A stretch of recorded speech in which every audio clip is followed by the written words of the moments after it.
안녕하세요. 개인 투자자분들의 멘토 프로페서 킹입니다. 자, 오늘도 토요일 10시 저와 함께 기관차 힘차게 출발해 보도록 하겠습니다. 자, 요즘 한국 시장은 좀 재미가 없죠. 재미가 없다라는 것은 일단은 코스피의 종목들은 우리가 따라가기엔 좀 버거운 위치에 있는 종목들이 상당히 많고, 그나마 해볼 만한 게 코스닥인데, 사실 제가 관심이 있는 종목들은 좀 변동성이 떨어졌어요. 변동성이 좀 떨어지는 모습이고, 그 다음에 가는 종목들이 계속 가는, 뭐 예를 들어서 지금 HLB 같은 종목, 알테오젠 같은 종목, 뭐 엔캠 이런 종목들 따라잡겠습니까? 예, 절대 따라잡지 못하죠. 그러니까 당일치기로 뭐 예를 들어서 단타한다 뭐 한다 뭐 이런 것들은 해볼 수 있겠지만, 그렇지 않고 일반 개인 투자자분들이 하기에는 굉장히 어려운 패턴들이 많습니다. 그렇다 보니까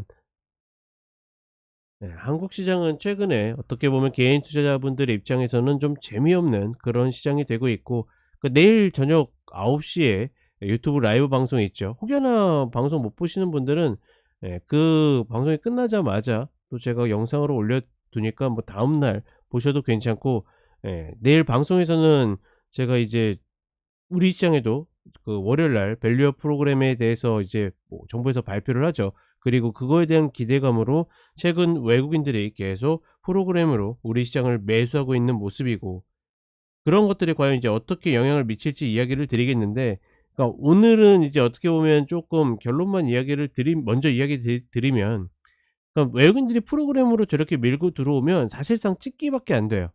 뭐 예를 들어서 어제의 흐름만 보더라도, 그러니까 에코프로나 에코프로 BM이 올라가면 어김없이 그냥 프로그램이 매수로 들어옵니다. 근데 또 슬슬슬 빠져요. 빠지는 거 보면 또 프로그램이 빠집니다.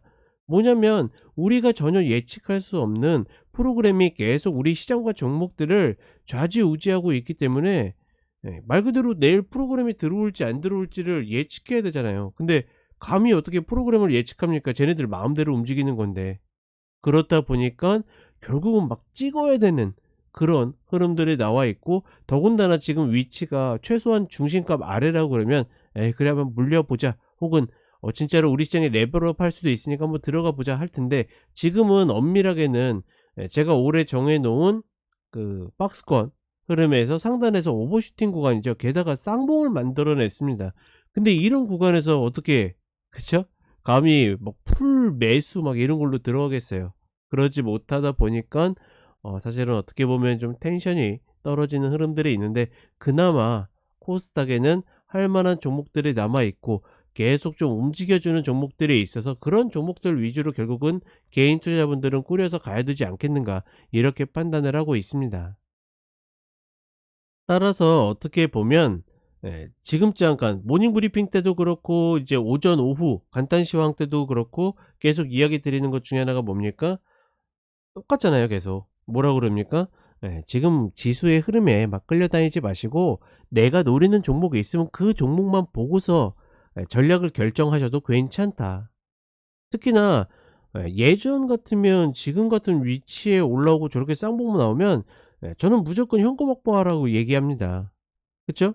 오랫동안 본 방송을 보신 분들은 그 관점에 대해서 이해를 충분히 하시죠. 그리고 지난 뭐 예를 들어서 불과 얼마 전에 연말 흐름에서도 그렇고 1월 초 흐름에서도 현금 확보하라고 이야기 드리지 않습니까? 그리고 나서 중심값 아래로 내려오니깐 그때 다시 매수를 이야기 드리죠. 마찬가지로 지금 흐름에서는, 근데 똑같은 위치임에도 불구하고 하락에 대한 징조 혹은 포지션이 보이지 않아요. 그렇다 보니까 여기에서 현금 확보를 무조건 하시라고 그러기에는 상당히 좀 어려운 그런 관점이다. 그러니 어떻게 됩니까? 계속 종목만 보시라는 이야기로 귀결될 수밖에 없는 겁니다. 근데 내가 만약에 원하는 종목이 너무 위에 있어. 그럼 어떻게 하면 됩니까? 그러면 시장에 올라가든 내려가든 상관하지 말고 현금 가지고 그냥 기다리면 돼요. 마치 지금 시장이 외국인들이 막 물밀듯이 들어와서 우리 시장을 뒤바꿀 것처럼 이야기를 그러니까 떠들어대고는 있지만, 실질적으로 우리 시장은 박스를 만들어야지 주체들이 혹은 주포들이 살아나는 그런 흐름들이기 때문에, 혹여나 실수를 해도 여기에서 뻗어 올라간다 하더라도 뻗어 올라간 다음에 다시 박스 만들어요. 예전에 우리 경험했잖아요. 3천 올라갔을 때 주구장창 올라갔나요? 코로나 이후에 이렇게 올라갔을 때도 이렇게 박스 치고 있다가 결국은 매물 공백 팍 만들어지죠. 툭 하고 깨지니까 다시 어떻게 박스, 그쵸? 툭 하고 깨지고 다시 박스. 지금도 마찬가지로 어떻게 합니까? 이 박스가 유지된다라는 겁니다. 그러니 만약에 실수로 올라가더라도 어떻게 다시 맞고 떨어집니다. 지금 우리 시장의 구조로 봤을 때는 제 아무리 쟤네들이 밀고 들어와도 2782를 넘기는 만만치 않게 되어 있어요. 뭐 예를 들어서 연간으로 따졌을 때 한 50조에서 70조 이 정도를 외국인들이 순매수로 그냥 팍 밀고 들어온다 그러면 그러면 통과될 수 있어요. 근데 그런 흐름까지 아니라고 그러면 저 라인을 넘기는 만만치 않습니다. 그러니 어떻게 보면 지금 위로 열려 있는 구조보다 아래로 열려 있는 구조가 더 크기 때문에, 그래서 지금 올라온 종목들은 따라갈 수 없다라는 거예요. 다만 대체적으로 우리 시장은 하락하려고 그러면 하락 포지션이 만들어져야 되는데 그런 포지션까지는 만들어지지 않았으니까 어떻게 한다? 그런 흐름은 아니니까 그냥 내가 원하는 종목들 전략이 나온다라는 건 반드시 뭐가 있습니까? 컷이 설정되지 않습니까? 그 설정만 된다라 그러면 그 흐름들 노리는 데는 크게 문제가 없다. 이렇게 설명을 해 드리는 겁니다.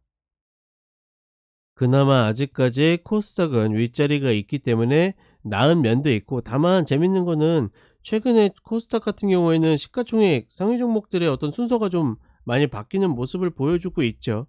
그 얘네들 빼고 나면 그 외애들은 그 정도의, 그러니까 지수의 이 흐름을 따라가지 못하고 있습니다. 다만 그렇다고 해서 걔네들이 무조건 죽느냐, 그런 것도 아니기 때문에 그런 종목들 위주로 노리신다라고 그러면 아직까지 우리 시장에 여전히 할 만한 종목들이 남아 있다, 이렇게 생각하시면 되겠습니다. 네, 그러면 어떻게 보면 좀 이렇게 복잡한 마음들을 좀 정리하실 수가 있겠죠. 그러니까 지금 현금을 많이 갖고 있어도 문제가 안 되고 현금을 적게 가지고 있어도 문제가 안 된다는 얘기입니다. 물론 물려 가지고 버벅거린다라 그러면 그거는 큰 문제가 되겠지만, 그게 아닌 이상은 그냥 묵묵히 내가 할 수 있는 거 있으면 하고, 아니면 만다라는 관점으로 차근차근 가자, 이렇게 이야기를 드립니다. 자, 이해 가시겠죠? 자, 그러면 종목들을 보도록 하겠습니다. 코스피 종목들은 뭐 제가 이야기할 것들이 별로 없고, 지난주에도 코스닥 상위 시가총액 상위 종목들 이야기 드렸는데 또 그새 순서들이 좀 바뀌었죠. 어찌 되었거나 그 상위 종목들 순서대로 해 가지고 좀 보면서 과연 우리가 매수를 들어갈 수 있는 여지가 있는지 살펴보도록 하겠습니다. 그리고 궁금하신 종목이나 전략들이 있으시면 내일 저녁 9 시에 라이브 오셔 가지고 같이 참여해서 나누시면 또 좋은 전략과 결과 있을 거라고 믿어 의심치 않습니다. 자, 그럼 종목들 한번 출발해 보도록 하겠습니다. 자, 첫 번째로 리노공업입니다. 본 종목은 일단은 헤드가 딱 정해지고 나서부터는 어떻게 됩니까? 계속 어깨자리를 넘지 못하고 있어요. 그러면 이런 패턴이 나왔을 때는 둘 중에 하나입니다. 이 자리에서 계속 박스 만들면서 버티던가, 아니면 이 자리 깨고 내려가 가지고 다시 출발점으로 내려오는가. 그러면 이제 고르면 되겠죠. 지금 얘 헤드를 기점으로 어떻게 됩니까? 세 번 지지가 됐어요. 이제 한 번 내려왔죠. 그럼 이번에 내려오면 두 번째겠죠. 한 번 더 기회가 있겠죠. 그러면 지금 자리에서 얘네들이 양쪽으로 균형을 100% 똑같이 맞춘다라고 이야기할 수 있을까요? 아니요. 그렇지 않아요. 그건 말이 안 되는 겁니다. 그건 아무도 몰라요. 다만 어떻게 합니까? 내가 본 종목을 꼭 매수하고 싶은 사람들은 다시 이 자리 내려왔을 때 컷 걸고 매수를 들어가야 되는 겁니다. 아니면 120평 뭐 이탈도 괜찮고. 그쵸? 근데 그런 분들이 아니라고 그러면 최소한 다시 마진 175,000 원이거든요. 175,000 원짜리를 기다리든가, 아니면 아예 이 출발점으로 내려오면 그때 본다라고는 관점으로 그냥 흘러가게 냅두면 되는 거예요. 다만 얘가 올라오면서 좋은 수급과 본 종목이 굉장히 좋은 종목이라고 생각하시는 분은, 저는 이 마디 정도면 다시 한번 딛고 리바운드 해서 최소한 120병 혹은 일목까지의 리바운드를 한번 노려보는 것도 괜찮은 전략이다, 이렇게 생각을 해 봅니다. 그러니 본 종목은 반드시 하셔야 되는 분들과 아닌 분들 사이에서 어떻게 보면 전략적으로 들어가는 위치가 좀 달라지겠죠. 다만 지금 전체적인 패턴으로 봤을 때 강력한 외부 변수가 발생하지 않는 이상은 전반적으로 하락 압력을 좀 많이 받을 것이다, 이렇게 인지를 하신 상태에서 접근을 하셨으면 좋겠습니다. 자, 그다음에 엔캠입니다. 엔캠 같은 경우에는 뭐 시가총액을 싹 치고 올라왔죠. 올해 이제 말 그대로 이 규모로 봤을 때는 가장 좋은 상승률을 보여주고 있고, 다만 개인 투자분들 입장에서는 여기에서 들어갈 이유가 있습니까? 전혀 없죠. 말 그대로 단 한 톨의 이유도 없습니다. 본 종목이 진짜 좋은 종목이라 할지라도 지금 자리에서는 들어가서 좋았을 때의 수익률보다 잘못돼 가지고 나빴을 때의 손실률이 훨씬 더 압도적으로 클 가능성이 높기 때문에 전혀 지금 자리에서는 매수의 대상이 아니다. 재밌는 거는 지금 여기에서 자전에 가까운 봉을 좀 만들어내는 패턴이 있었는데, 그 이야기는 무슨 얘기냐면, 복잡하게 생각하지 마시고 이때의 저점을 올라타지 못한다라고 그러면 계속 매도 압력을 받을 것이다라고 생각하시면 됩니다. 그러면 만약에 진짜로 본 종목을 노려 가지고 이렇게 딛고 올라오는 패턴이 만들어지면 어떻게 됩니까? 여기에서는 반드시 정리를 해야 되는 거죠.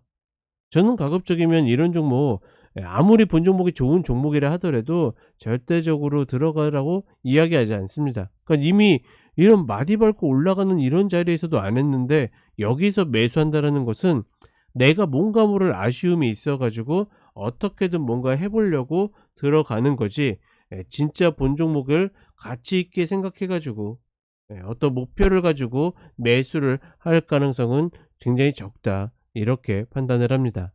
그러니 제가 써 드린 거죠. 아닌 것 같으면 그냥 안 하면 아무 일도 없습니다. 대부분의 개인 투자분들이 알고 있어요. 몰라서 매수하는 거 아닙니다. 나도 모르게 시세에 휩쓸려 가지고 3% 5%만 먹을까? 단타 좀 해 볼까? 이러다가 딱 걸려드는 거지. 저는 절대적으로 들어가고 싶지 않다. 자, 그다음에 신성 델타테크입니다. 본 종목은 특이 패턴이에요. 무슨 이야기냐면, 사실은 이슈가 나왔을 때 이때 이 쌍봉을 맞았으면 물론 이제 120평 이렇게 잘 딛고 움직입니다. 예. 이런 흐름들은 있었지만, 왜냐면 여기에서도 제가 봤기 때문에 저희 가족분들한테 이야기 드렸거든요.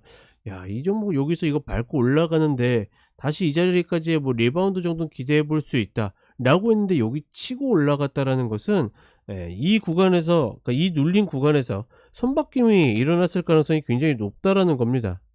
말 그대로 보통 이 뒷산을 만들 때는 앞산을 넘지 못하는 게 기본 어떤 흐름과 전략인데, 그 패턴들을 무시하고 이렇게 넘어갔기 때문에, 그러니까 말 그대로 이때도 특이한 건데, 얘 자체만으로도 특이한 건데 얘를 훌쩍 넘어 버렸다는 것은 말 그대로 이미 우리가 예측할 수 없는 범위로 간다라는 거예요. 그러니 지금 이 중간 자리에서, 그쵸? 이런 자리에서 막 휩쓸려서 매매할 필요가 있다 없다? 전혀 없다라는 거. 그러니까 내가 마치 이거를 잡을 수 있었을 거라고 생각을 하신다라 그러면, 그렇게 하실 수 있는 분들은 이미 재벌이 됐어요, 재벌. 그쵸? 아무도 그런 것들은 예측하지 못하고, 얘는 말 그대로 통계에서도 빗나간, 작년에도 이야기 드렸죠. 작년에 에코프로의 흐름은 완벽하게 통계에서 벗어난 흐름이기 때문에 절대적으로 피드백하거나 참고하지 말라고 이야기 드렸습니다. 왜? 아니, 기술적 분석가는 확률과 이 통계에 근거해 가지고 매매를 해야 되는데 이레귤러 패턴이 나왔어요. 그러면 그거를 내가 고민할 필요가 뭐가 있겠습니까? 얘도 마찬가지로 우리가 전혀 생각할 수 없는 패턴으로 움직였기 때문에 그냥 그러려니면 하면서 구경하는 것이 가장 낫다라는 거 다시 한번 이야기를 해 드립니다. 자, 그다음에 JYP입니다. 저도 개인적으로 관심 있게 계속 보고 있는데, 엔터주는 저는 지금 SM하고 JYP를 좀 보고 있거든요. 얘가 저는 지금 7만 원에 지금 마디가 하나가 있는데 지난번에 요 자리에 못 닿았어요. 72,000원. 이때가 아마 JYP가 매수해 가지고 이 꼴을 만든 건지 뭐 한 건지 뭐 우리는 알 수 없지만, 어찌 됐거나 저는 지금 자리에서 22평을 못 넘고 있기 때문에 올라가서 9만 원을 노리고 따라가기보다는 한 번 더 이 자리를 쳐주는 게 좋지 않겠는가. 만약에 이 자리 쳐주면 저는 매수해서 이 갭 자리까지 한번 충분히 노려볼 만한 가치가 있다라고 판단을 해 봅니다. 예를 들어서 이 7만 원 한번 쳐줘야 된다, 이 관점은 어디 룰에서 나온 게 아니라 제 경험상 제 경험상 제가 갖고 있는 마디의 종목들이 부근에 오게 되면 저 자리를 치는 케이스들이 훨씬 더 많고 저 자리를 찍는 패턴을 보고서 매수 타이밍을 잡을 수 있기 때문에 그랬으면 하는 거지 뭐 이게 반드시 그래야 된다라는 건 아닙니다. 다만 저 자리 노리시는 분들은 저 자리를 다시 한번 치게 된다라 그러면 관심 있게 지켜보시라. 자, 그다음에 휴젤입니다. 휴젤은 좀 아쉬워요. 섭섭해요. 왜냐면 작년에 이 10만 원짜리 내려왔을 때 저희 가족분들하고 접근을 했었는데 조금 일찍 접근했거든요. 그때 한 10만 3천 원, 4천 원?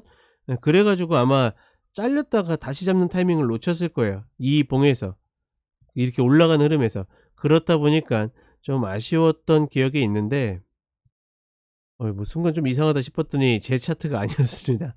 자, 어찌 되었거나 그런 흐름이었는데 결국은 여기에서 거의 더블 가까이 올라가고 있죠. 저는 뭐 휴젤이라는 종목을 굉장히 긍정적으로 보기 때문에 충분히 가져갈 수 있다고 보고 있고 아마 제가 갖고 있었다라 그러면 16만 원 정도까지 가져갔을 거예요. 이 윗자리는 말 그대로 강성 주주분들의 몫이라고 생각하고 지금 이렇게 올라온 자리 봤을 때는 기존에 이 어깨를 만들었었던 저는 충분히 이 22만 5천 원 이 구간까지도 올라갈 여진이 있다라고 보고 있거든요. 특히나 이 16만 원짜리를 다시 올라탄 것 자체는 본 종목에 여전히 매수의 힘이 남아 있다. 그러니 이 윗자리를 노려볼 수는 있지만 그 자리를 노린다라고 지금 들어가기에는 절대적으로 어렵다.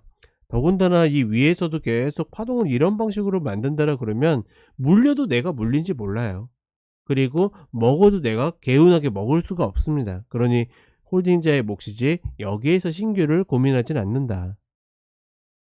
자, 그 다음에 파라비스입니다. 파라비스는 뭐 작년에 게임주들 다 죽을 때 혼자 올라가다가 다른 게임주들 살아나니까 혼자 또 내려오고 있죠. 거의 청개구리 같은 그런 모습을 보여주고 있는데 지금 이 자리가 코로나 때 저점입니다. 제가 저기다가 써드렸죠. 31,200원 자리가 코로나 때 만들어진 저점이에요.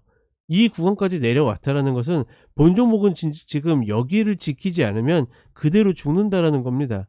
이번에 지금 한 350원 차이 7틱이죠. 7틱 차이로 딛고 다시 올라왔는데 저는 요 자리 한번 만들어 쳤다가 쌍바닥을 만든다라 그러면 매수할 만한 가치가 있겠지만 그렇지 않고 통과해서 내려가 버린다라 그러면 좀 어려운 그런 흐름들이 나올 것이다. 물론 제가 봤을 때는 저 31,200원 자리는 회사가 망하지 않는다라는 전제하에 깨고 내려가면 여기서 멀리 사면 멀리 살수록 다시 돌아올 가능성이 높다라고 봐요. 그런데 어찌되었거나 중요한 것은 지금 자리에서도 뭐 디딜 수 있는 흐름이기 때문에 이거는 차후에 혹여나 잘렸을 때 생각하는 전략이고 지금 자리는 얘를 기반으로 해가지고 쌍바닥 자리를 만들면 한번 시도해 볼 만한 가치가 있다. 혹여나 지금 위에서 물려가지고 물타기를 대기하시는 분들은 이 구간에서는 반드시 해볼 만한 자리라고 판단하고 있습니다. 자, 그 다음에 솔브레인입니다. 솔브레인 같은 경우에는 그래서 이번에 반등이 제대로 만들지 않으면서 일단은 매도를 막고 있다라는 어떤 좀 확신이 만들어지는 그런 흐름들이죠. 특히나 지금 위에서 만들어진 헤드앤숄더 패턴의 자리까지 왔고 위에 이제 날개를 만들면서 내려오고 있기 때문에 이 자리에서는 그러니까 만약에 매수를 접근했을 때 잘리게 되면 버티시기보다는 나와 가지고 다시 아랫자리를 들어가는 것이 훨씬 더 효율적이라고 보고 있습니다. 따라서 지금 구간에서는 말 그대로 반드시 매수하셔야 되는 분들이 12만 6천 원을 기점으로 해서 이 120평과 함께 요 자리 한번 노려서 다시 29만 원의 리바운드를 노리는 거고 그렇지 않은 분들은 가급적이면 피해서 왜냐면 지금 요것도 해봤자 10% 정도밖에 안 되거든요. 그냥 피하고 다시 아랫자리를 기다리는 것이 좀 더 효율적이다. 이렇게 판단을 해 보겠습니다.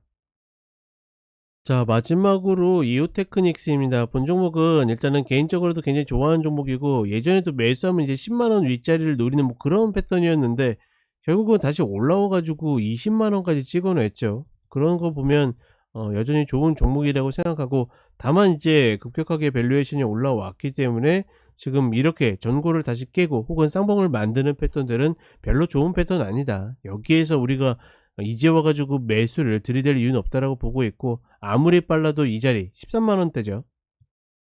이 자리는 내려와야지 매수가 가능하다라고 보고 있고 중장기적으로 봤을 때는 결국은 또 사이클을 타고 다시 10만원 아래짜리는 올 가능성이 높다라고 보고 있습니다. 그러니 그런 자리를 기다렸다가 천천히 접근하시는 분들은 노리시면 되겠고, 다만 이제 아무리 급하시더라도 저는 13만 원대 이 구간을 노리는 것이 맞다, 이렇게 판단을 해 봅니다.